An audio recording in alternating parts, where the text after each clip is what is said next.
What's up, y'all? It's your boy eBay Fight Predictions in the building. I know I look a little crazy, but I am so tired. I was actually supposed to get this video done really early. Usually I release these on Sundays, but I've been super tired lately. I don't know why. I've just been feeling burnt out.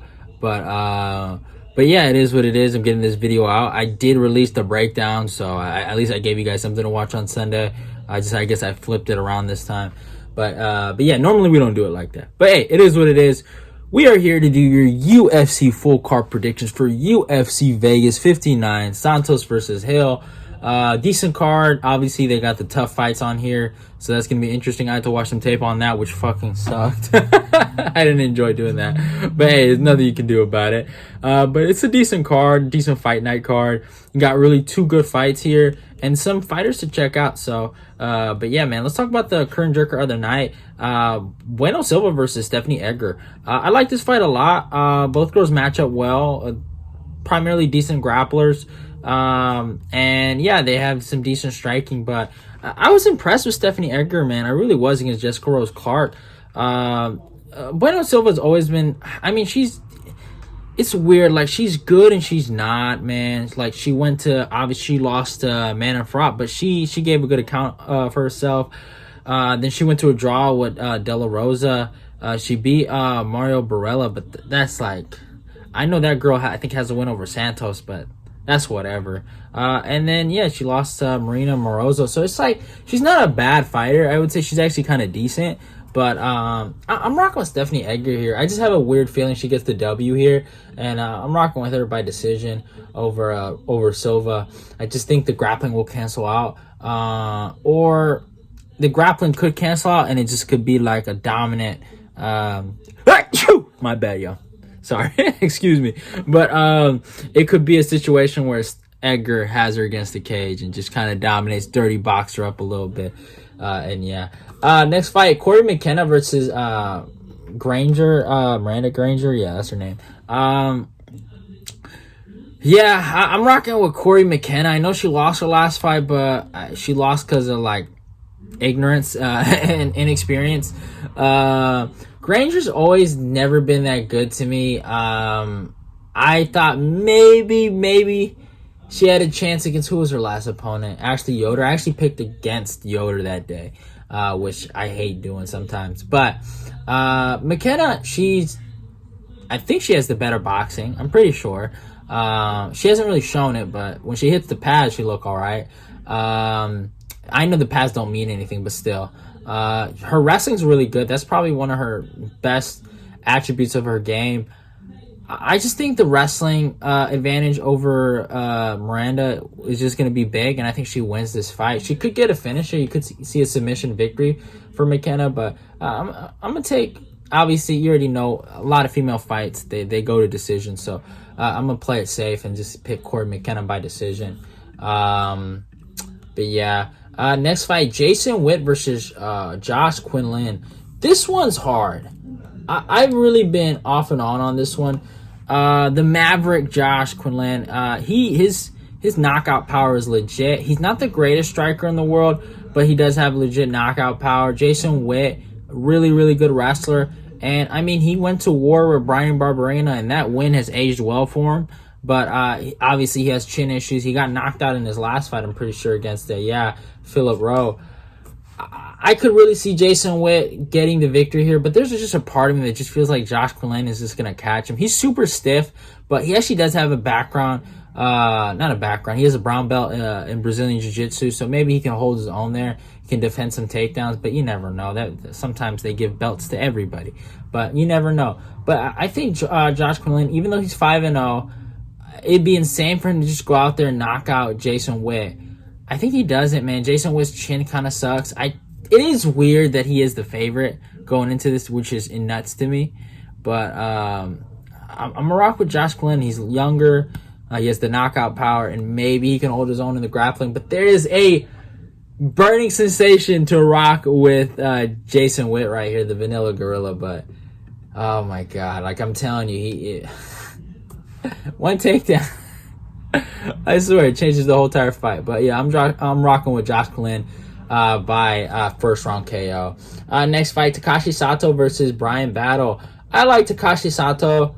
And yeah, Bryan Battle is he moving down? Right, he's moving down, huh? That's weird. He's moving down to welterweight. That's interesting. I like Bryan Battle.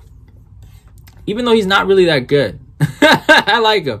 There's something about him. He's scrappy. And, he survives. He still needs to grow. But I like the kid, man. He's hella chill. He's a good kid. Takashi Sato, he actually has a win over Jason Witt, who's on this card. He's a good fighter, but man, I don't know, man. I think his time is done. He had a moment in his career where he could have done something, but I just think that apex is kind of over with.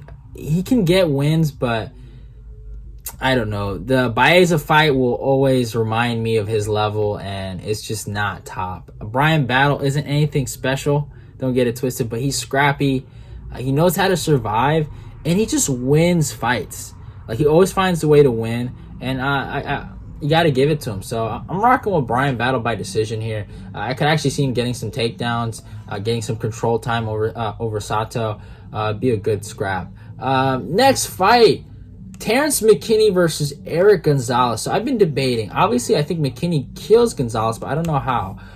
Does he submit him or does he knock him out? He's probably one of the bigger favorites on the card. McKinney is a good wrestler, but he has legit knockout power. He hits hard. So it's hard to say where he goes. I think Erick Gonzalez is open to get knocked out. So I think if McKinney looks for the KO, it's going to be there. And if he looks to take him down, it's also going to be there.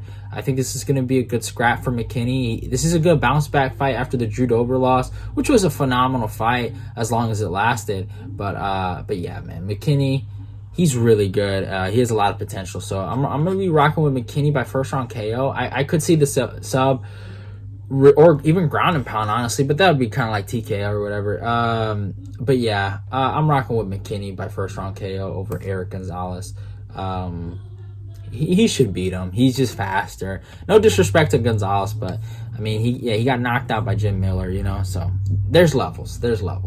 All right, Mr. Mikhail Oleksiejczuk versus Sam Alvey.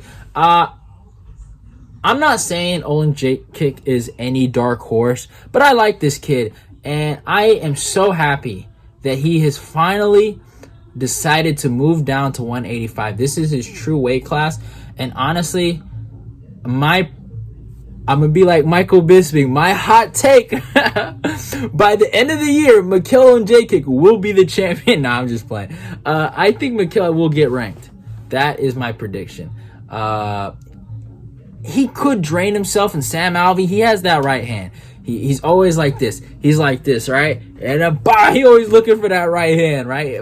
That's all he got. But he hits hard, and he's somewhat, he's not durable like he used to be, but it's a lot of losses. But I like Sam. Sam's a good dude. He's a nice guy, so I'm not going to diss him. And he lost to Brendan Allen, the man, the myth, the legend, Brendan Allen. So there's no shame in that. Y'all already know Brendan Allen's my guy.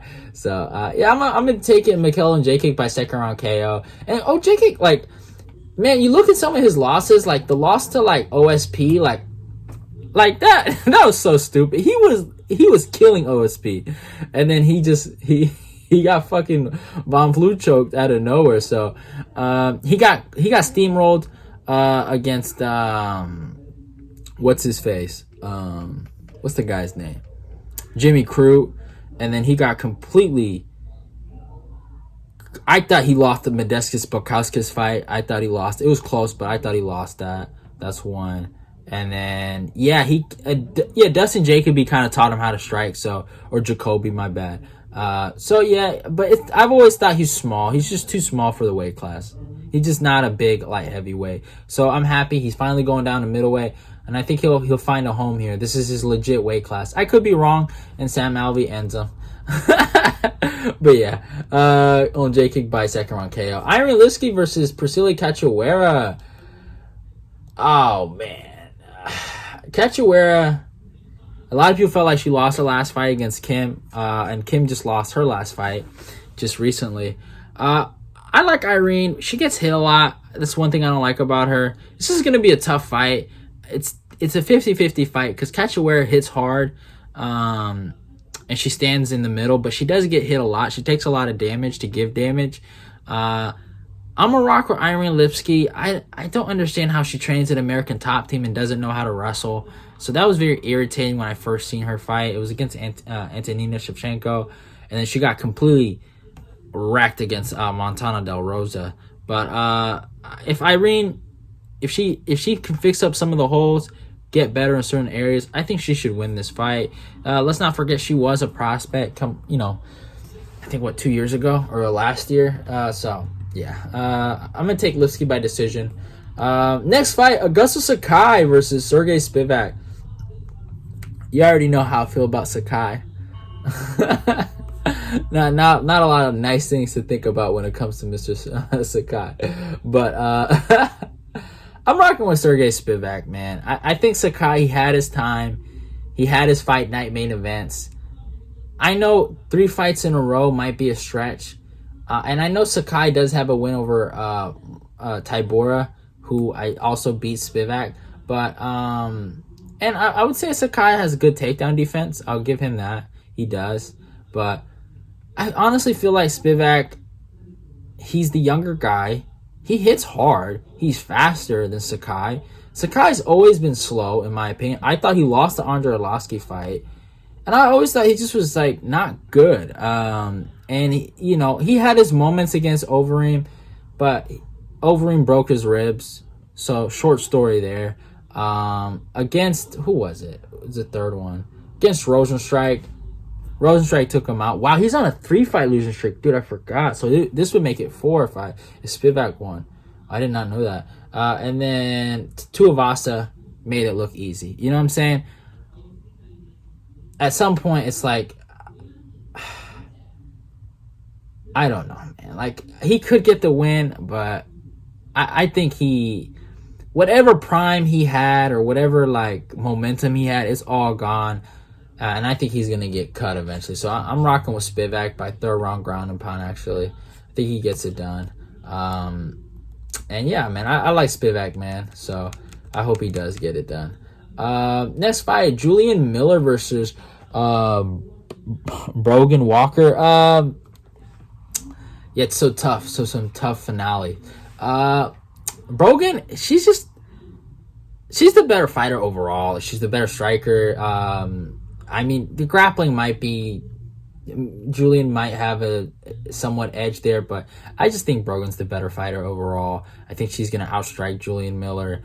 She has more experience than Julian Miller, too. I know who did she lose to? She lost to Pearl Gonzalez, which is a bad look, and Aaron Blanchfield, which isn't bad. But yeah, man, these girls aren't the greatest in the world, but I'm rocking with Brogan Walker over Julian Miller. So I'm rocking with Walker by decision here over Miller. And then next fight is Zach Puig versus Mohammed Usman. I like Mohammed Usman. I think he's a good guy. He's a nice guy. I don't know if the skills are there, man. He's athletic, but man, skills pay the bills. Athleticism can take you so far. And I think Zach Puig, I think he actually has some skills. I think he's the better wrestler. I think these guys both trained out of Colorado together, right? Yeah, these guys are former teammates probably. I think Puig has the better skills, right? I think he can stick with Muhammad's wrestling. I think he should win this fight. Muhammad has gotten rocked. He's gotten hurt. He's been in the pro circuit more than Puig. I will say that. He's fought against PFL guys. So, he's been in those kind of fights. So, he has some experience. But, one of those fights in tough, right? When he's fighting the loudmouth guy.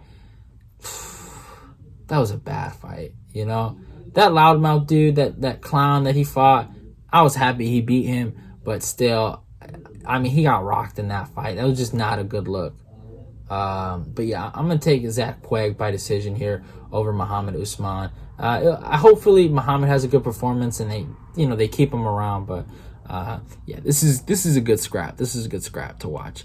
And in the co-main event, I did a breakdown on this, so go check that out. It is out on my YouTube. Vicente Luque versus Geoff Neal. I actually didn't give a prediction on how I saw that fight going. So I got Vicente Luque by third round TKO. Here's the thing, Geoff Neal. I think Geoff Neal has a chance to get the knockout. I think he does, a legit chance. He does have knockout power. And I mean, Vicente does get hit a lot, so obviously those things go together. But I just feel like Geoff Neal, after his motorcycle accident, isn't the same guy.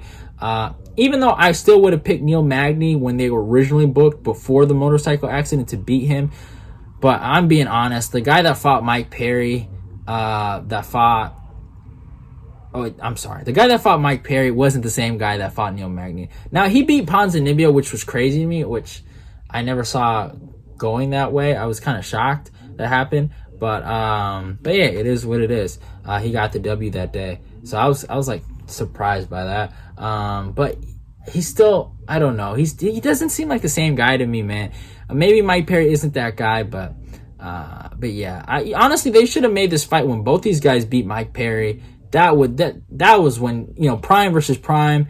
That would be good. I just don't think Geoff Neal's he isn't the same. I really don't. I never was too high on him, but Dark Horse Jeffrey Neal, he was a different beast back then. So I don't think he's that guy anymore. I really don't. And I'm rocking with Vicente Luque by third round TKO to get this done.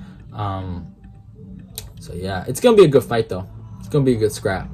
They match up really well with each other. And in the main event, Thiago Santos versus Jamahal Hill. I also have a breakdown on this. Go check that out on YouTube. I'm rocking with Thiago Santos by third round TKO. I think the first two rounds are going to be super, super boring. But I think Thiago Santos is the better striker overall, just technically. I think Hill has a power advantage. But I think Santos will equal everything with his experience. He's been in there with some of the best strikers in the world. He knocked out Jan Blachowicz, so you have to respect him. I know it wasn't the same Thiago, right, that's fighting right now, but still, Jamahal Hill, he seems like a good kid, but I think that knockout over Walker might have got to his head a little bit. I'm just saying, I'm not trying to talk mess. I don't know. I have to watch the media days, but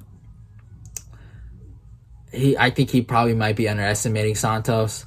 And I've seen his gym before, and I'm not trying to throw any shade.